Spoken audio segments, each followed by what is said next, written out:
আসসালামু আলাইকুম গাইস, আসেননি ভালো খাইছেনি ভাত। আজকে কিন্তু কয়েকটা ভাইরাল জায়গায় যাব, তো সেই জন্য উঠে পড়লাম মিনি বাইকে। তো দেখতেই পাচ্ছেন মিনি বাইকে কিন্তু উঠে পড়েছি।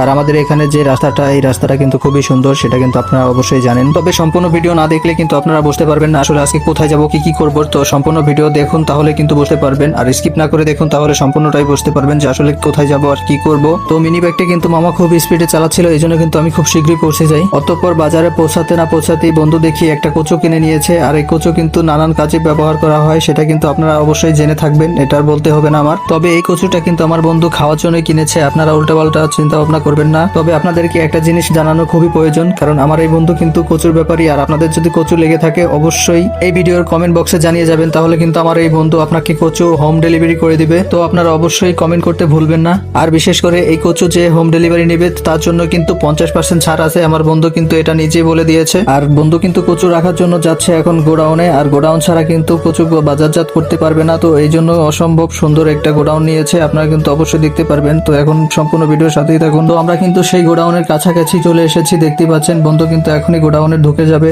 আর বিশেষ করে আমার এই বন্ধু কিন্তু কচুর ব্যবসা করে অনেক উন্নতি করেছে, তার কিন্তু 4-5টা করে গার্লফ্রেন্ড পিছে ঘুরে সবসময়। আপনারা যদি এই উন্নতিটা করতে চান অবশ্যই কচুর ব্যবসা শুরু করে দিবেন। অতঃপর আমাদের সেই ভাইরাল জায়গাটায় কিন্তু আমরা পৌঁছে গেছি, এটাই কিন্তু আমাদের গন্তব্য। আর বিশেষ করে আমার সেই ভাইরাল যেই কচুর ব্যবসায়ী বন্ধু, সে কিন্তু আমাদেরকে আজকে ভরপুরভাবে ট্রিট দিবে এবং কি অনেক জায়গায় ঘোরাবে। তো আপাতত কিন্তু আমরা ঝালমুড়ি খাচ্ছি, দেখতেই পাচ্ছেন। অতঃপর আমাদের সেই ভাইরাল কচুর ব্যবসায়ী বন্ধু আমাদেরকে কিন্তু চা ট্রিট দিয়ে দিল, দেখতেই পাচ্ছেন। আসলে এরকম প্রত্যেক বন্ধুদের ভিতরে কচুর ব্যবসায়ী বন্ধু থাকা উচিত। আসলে আমাদের যদি এরকম কচুর ব্যবসায়ী বন্ধু না থাকতো তাহলে কিন্তু আজকে আমরা এই চা খেতে পারতাম না। তাই আপনারা কিন্তু চেষ্টা করবেন আপনাদের ভিতর থেকে যে কোনো একজনকে কচুর ব্যবসায়ী বানানোর, তাহলে কিন্তু আমাদের মতো এরকমও মাঝে মধ্যে আপনারাও ট্রিট পেয়ে যাবেন। তো এটা কিন্তু অবশ্যই মাথায় রাখবেন। তো আজকের গন্তব্য কিন্তু এই অবধি ছিল। তো আমার এই ভিডিওটা কেমন লাগলো আপনাদের অবশ্যই কমেন্ট করে জানাবেন। যদি ভালো লেগে থাকে অবশ্যই আমার এই পেজটা ফলো করে দিবেন, আর যদি ইউটিউব থেকে দেখে থাকেন অবশ্যই সাবস্ক্রাইব করে রাখবেন। ধন্যবাদ।